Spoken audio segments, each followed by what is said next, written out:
একজন স্বামী তার স্ত্রীকে কখন পাগলের মতো ভালোবাসে জানেন? এক বৃদ্ধা মহিলার সাক্ষাৎকার, যিনি তার স্বামীর সাথে সফলতার সাথে কাটিয়ে দিলেন দীর্ঘ 50টি বছর। তাদের জীবন শান্তিতে ভরপুর ছিল, ঝগড়া তো দূরের কথা, দাম্পত্য জীবনে কখনো কথা কাটাকাটি পর্যন্ত হয়নি।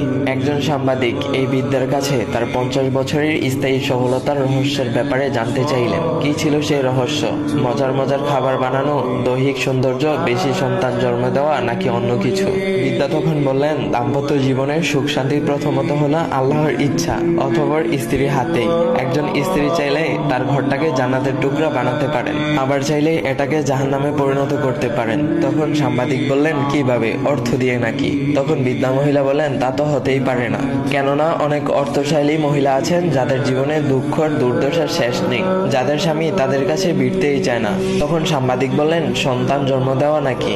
তখন বৃদ্ধা মহিলা বললেন, না, তাও না, কারণ অনেক মহিলা আছেন যাদের অনেক সন্তান আছে অথচ স্বামী পছন্দ করে না। তখন সাংবাদিক বললেন, ভালো খাবার বানানো নাকি? তখন বৃদ্ধা মহিলা বলেন, এটাও না, কারণ অনেক মহিলা আছেন যাদের রান্না বান্নায় বেশ দক্ষ, সারাদিন রান্নার ঘরে কাজ করেন অথচ স্বামীর দুর্ব্যবহারে সুখী নন। তার কথায় সাংবাদিক বিস্তীর্ণ হয়ে গেলেন, বললেন, তাহলে আসল রহস্যটা কি? তখন বৃদ্ধা মহিলা বলেন, যখনই আমার স্বামী রেগে গিয়ে আমাকে বকাবকি করতেন, আমি অত্যন্ত সম্মান দেখিয়ে নীরবতা অবলম্বন করতাম এবং অনুতপ্ত হয়ে মাথা দুলিয়ে তার